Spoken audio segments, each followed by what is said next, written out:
Steamboat Gravel. We're here. Let's do it.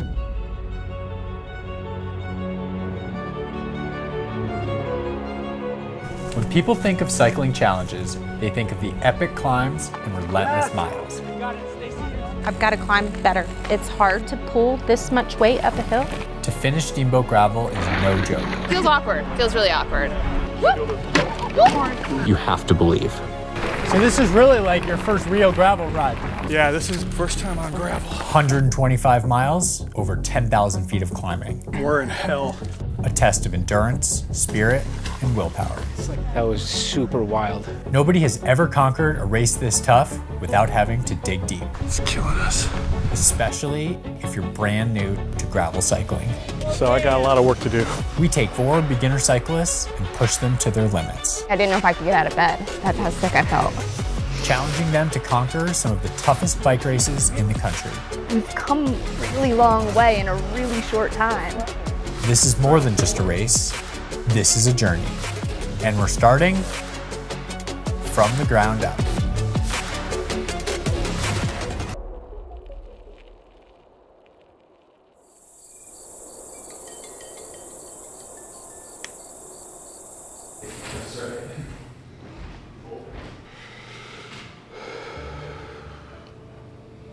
I'm shockingly really not that nervous this morning. I feel like I've been so nervous all week that yesterday and today's been better. So I'm just ready to go. Like, I don't feel anxious, but my stomach definitely is a bit nervous. Hopefully once you start pedaling, it's what you remember, it's what we know, and then you're in it. And then you're just riding. Time to put whatever we've been working this whole 6 months, time to put it to work. Lay it out there, see what happens.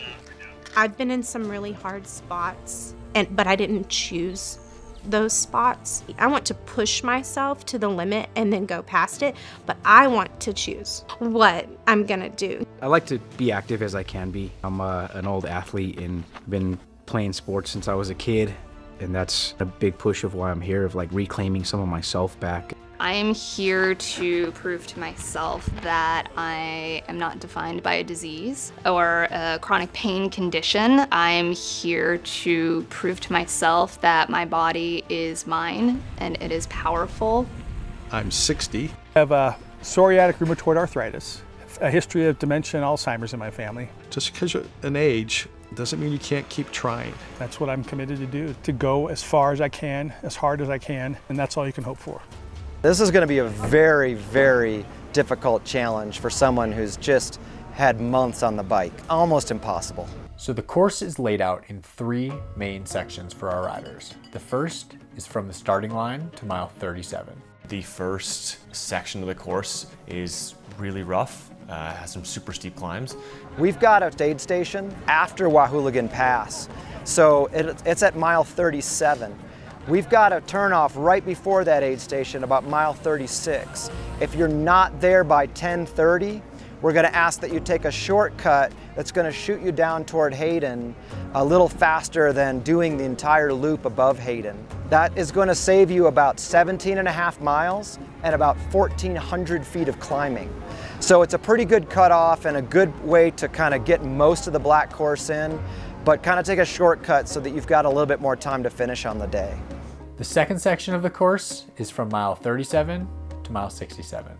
The final time cut is in Hayden at mile 67, and you must make it through the aid station at mile 67 by 1:30. Really all you have to do is average around 9 miles an hour to make that time cutoff. The third section of the course is from mile 67 to the finish line. And then the roads beyond that are a little bit more groomed, not necessarily easier, but a lot of that super difficult dirt, slow going is going to be in the first half of the race. So it's always been a rule of ours that you have to finish by dark. So, you know, all of our course operations, we'd love to be able to, you know, give people well into the night to finish, but we've got to finish by dark. So that's why we have these time cuts in there, and that's why we have to be pretty strict about those. The start line of a race like Steamboat is almost eerie. It's dark, there's little lights pointing at porta potties, but nowhere you need to actually look. And you're just set there with your own thoughts. People are talking to you, but you're not really hearing them. And I think it's something that is honestly one of the more special moments because the first moment you're truly alone. You've said goodbye, you've hugged your loved ones, the rest of the crew's left, and it's really up to you and everything you focus on for 6 months. And that's when I think you truly get to believe in yourself. Up until this point, everyone might have thought they believed in themselves or said, I can do this, but it's not until you're on that start line and the gun goes off that you just commit to it. 5, 4, 3, 2, 1.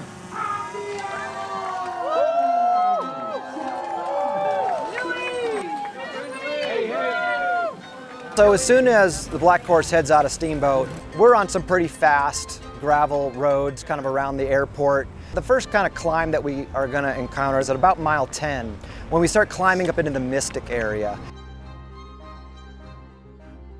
After riders go through there, then it's only 3 miles to the bottom of Wahoo Pass, which is our biggest and most difficult climb of the day.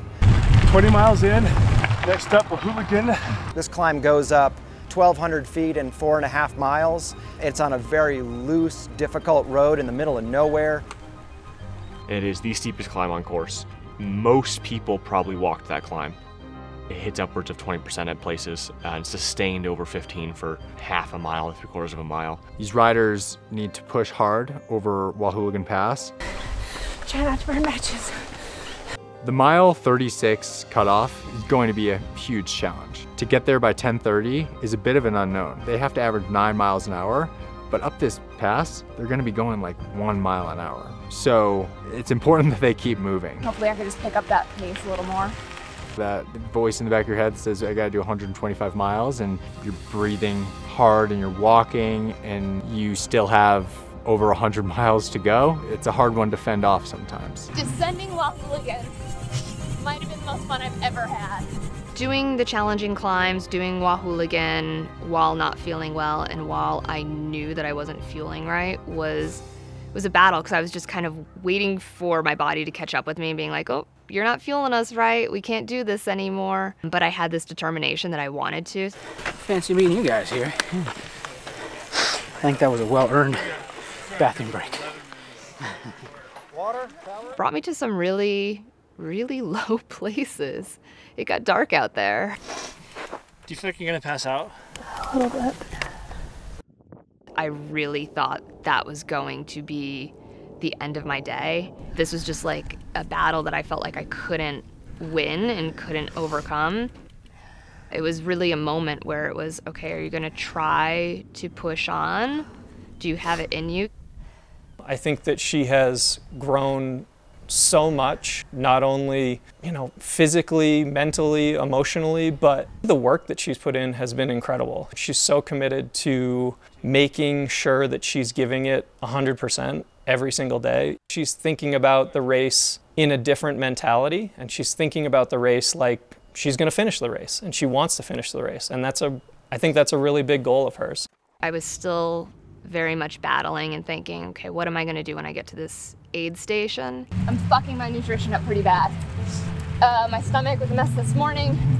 I had 1 bottle going up to Wahoo and I barely drank anymore because I was trying the best that I possibly could. It got to a point I had to climb up this hill, and once I started feeling a little dizzy, I was so disappointed. Can you force something down, or are you gonna have to stop here? Just like really wobbly.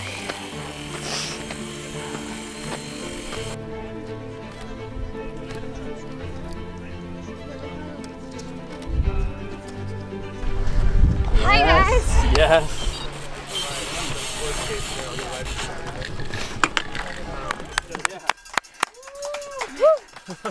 You made it, all right. All right.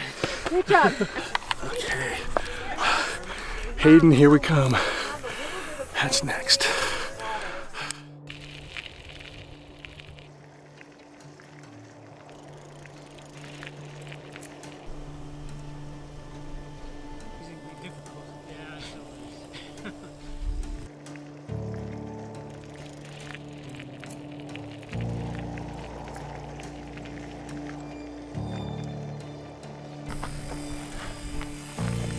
The train to come is unrelenting. Those are very loose, minimally maintained roads. They're kind of this interesting moon dust dirt that's very light.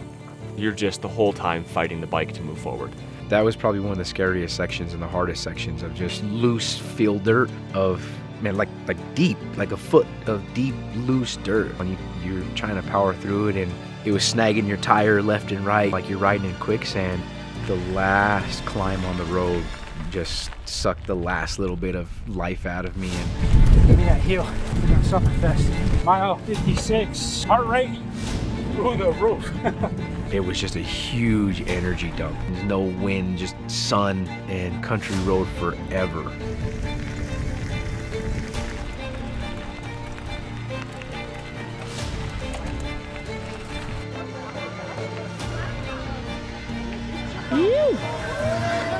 First to come through the checkpoint was Lou. It's fucking hot out here, man. That back part, there's like no wind. Feels like you just stick your head in the oven. Lou. He's been putting in the hard work and he was on his way. So at this point, we're waiting on Brandley, Kristen, and Richard. I'm anxious to see how she's been doing.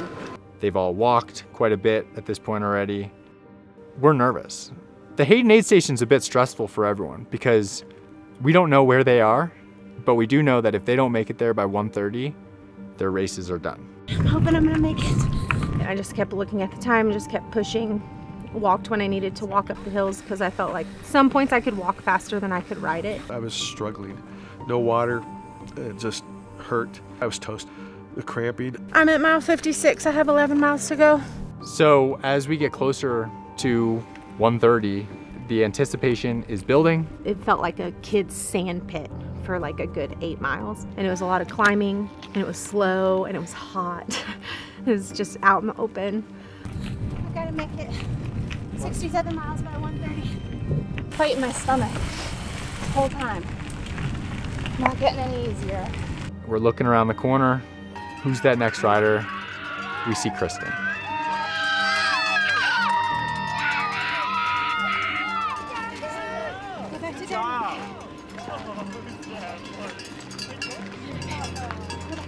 And then right behind her is Brandley. Fuck yeah. You're crushing it. I'm crushing it. Take a picture of me, man? Yeah. Got this, Brandley. Got it. I'm hurting pretty bad. This is where you shine. This is where it gets hard, and you're good at that. You're rocking it, sister! So Brandley and Kristen, they're on their way, and we're waiting for Rich. We've heard he's a little bit behind. 1:30's quickly approaching. When I did see Hayden from like 4 miles away, I thought, okay, I was not trying to look at my clock. Here we are, we're at mile 67, the Alpine Bank aid station. This is the big time cut, the 1:30 time cut. I'm looking at my watch, it's 1:16. My back keeps spasming. I was like a mile or two away, so I stepped it up, even though I was hurting. We're looking around the corner. Here comes Rich, storming with 10 minutes to spare, flying into Hayden, blows right through the aid station. I'm like, Rich, you gotta stop. Like, clearly he was under mental distress and wasn't totally there. It was hot. He had been through hell and back out there. So we knew that for Rich to be able to keep going, sure, he made the cutoff. He was gonna need a pep talk, and he was gonna need a lot of water and some encouragement. This section after Hayden is brutal. It's hot, middle of the day. It's 2 in the afternoon, 85 degrees. They're struggling. Biggest success, pushing myself through some of that stuff that I was going through, especially getting to Hayden. You're doing it. Beautiful to see Richard blossom and grow, and like I said, as an individual, possibly for the first time in his life, because I think so much he saw himself as, you know, a working man, as a father, as a husband. I'm not thinking about time or miles, just pedaling away. But the cramping was going on, and after a little bit, it's just, I couldn't fight anymore on that. My back keeps spasming. If I don't make it through Steamboat, it's like, you know what, I'm 60 and I tried my first gravel race. It won't be because I haven't tried. Both my legs are cramping up and my back is spasming. I just don't see it getting better. And right now I'm getting kind of gray out, dizzy. But 70 miles, and this was the hardest physical thing I've ever done. I'm disappointed I didn't hit my goal, but okay with what I did. My biggest accomplishment was just pushing myself to the end, so there's nothing left. And that's, you know, getting across the finish line would have been great, but doing it and leaving it all there was my accomplishment. At this point, his day was done. Hopped in the car and became support crew for Brandley, Christian, and Lou. Yeah. You got it. Got to keep readjusting on my seat. It's sore in certain spots.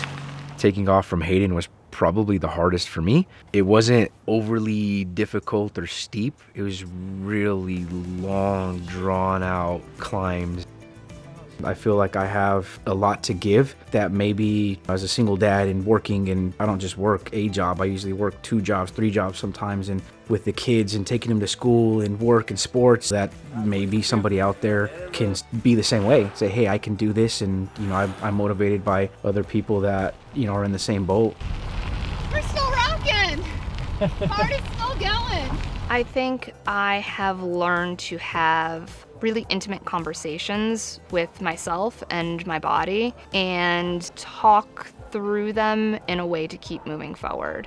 And instead, this hurts, and that could be physically, that could be mentally, emotionally, it hurts and is bad in any type of way.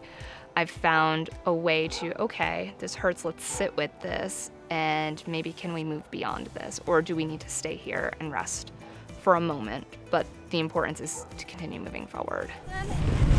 Feeling really good now. Legs are feeling good. So Brandley, after the Hayden aid station, she hit a second wind. Was charging up these long climbs, looking like she just started the race. Oh, my body feels good, actually. Okay, good. I was riding the best that I have ever ridden before, like from a technical standpoint, and feeling strong on the bike, feeling in control of the bike. Like, I was checking all those boxes. Starting to get a little tight and sore. We're at 80, I think it was 87. And I had to really just take a moment to be like, all right, let me do the math. Like, I was hurting at that point, you know, just completely trashed, dead, energy's low, and getting beat down on that section. I had to really gather myself together and grinding. I want to give it my all, giving it everything I can, and really staying focused on there.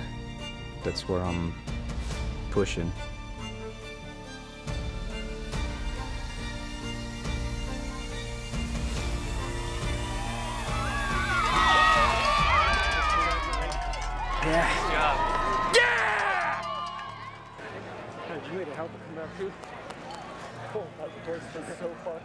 It's an amazing feeling, you know, and it's really hard to truly describe that after that type of grind.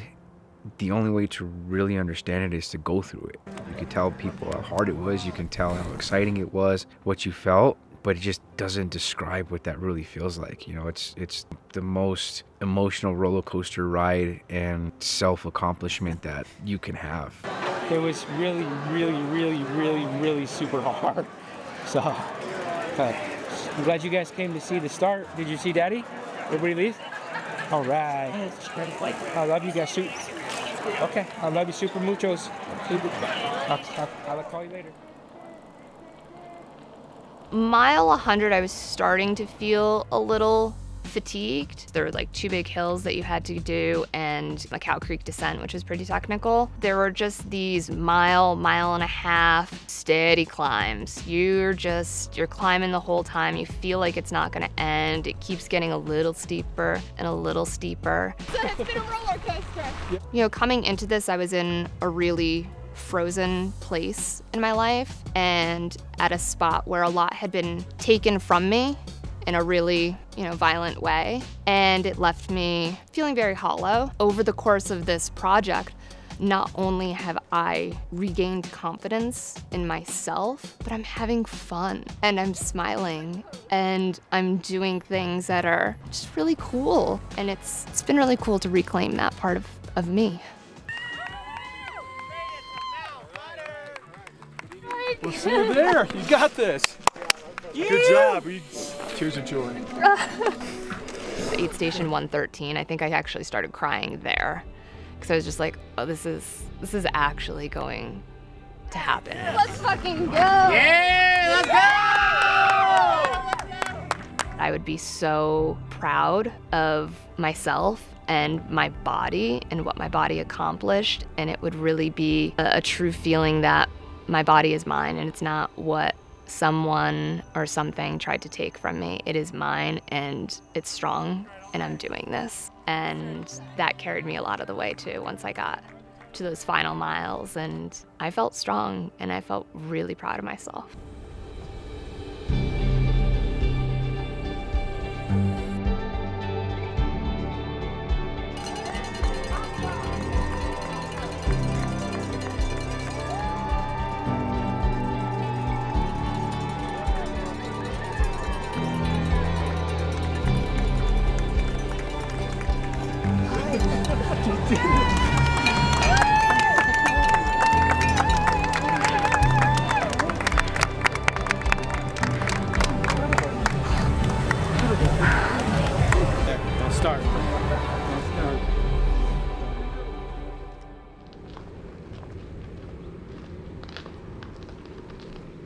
Kristen, these long climbs, started to struggle a bit.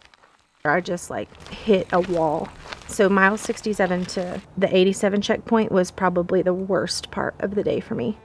She just kept moving. But what was happening was she was losing a lot of time. She was moving to the back of the entire race.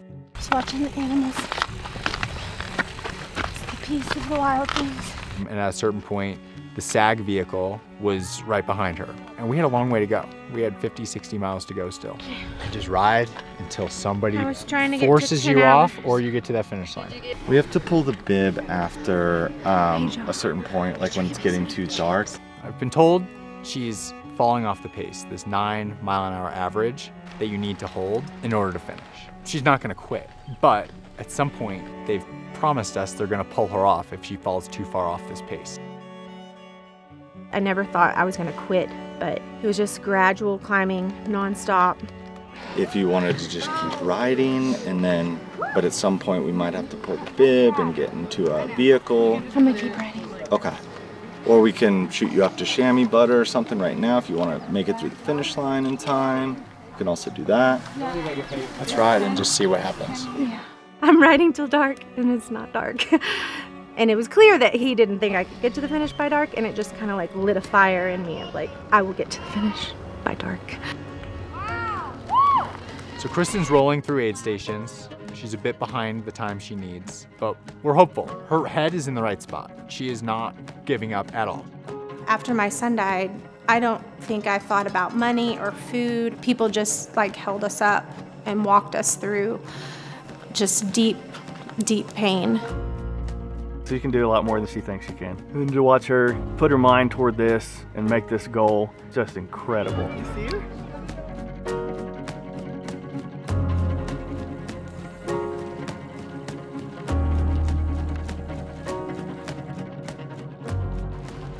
I felt better from 87 to 100. It was still hard. There was a hard climb in that section, but there's also some pretty gnarly downhills. We have walked through a lot of hard things, and we haven't done it perfectly, and things can change. If you just believe in yourself and work hard, like things can change. We're about 30 minutes behind to get there before dark. Okay. I'm not as tough as she is. That's for sure. I don't know many people that are. Something overcame me, and I just went as fast as I could.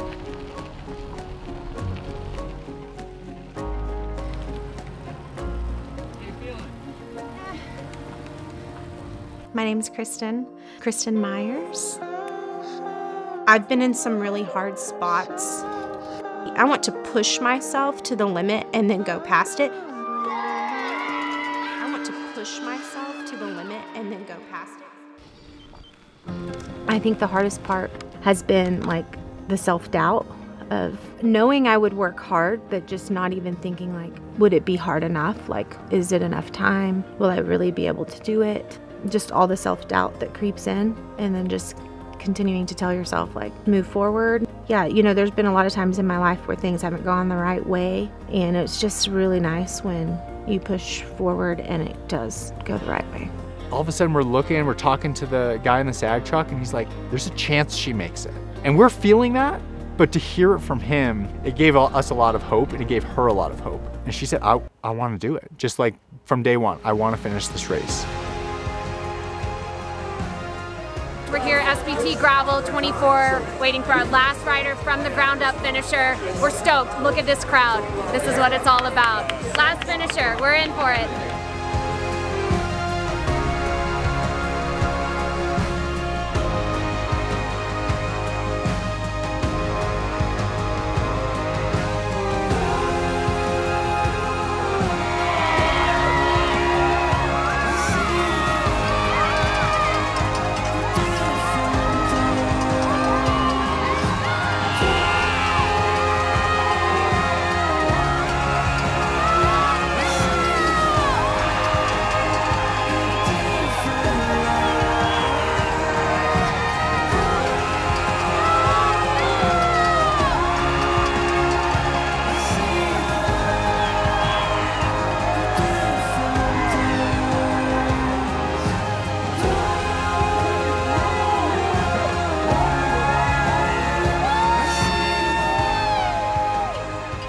It's not about how far they get, it's about what they've done to get here, how they've changed as people, and ultimately, yeah, the new friends they've made. You bond different when you suffer together. There's nothing wrong with being a beginner. Embrace that and lean on people around you for support and information, and you don't have to know everything on your own.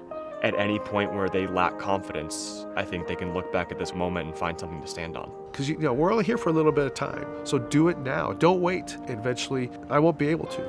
And so I'll take that. I know that people can do more than they think. Do the next smallest thing that you can do, and you'll eventually get there. So beautiful to see how we have changed. In time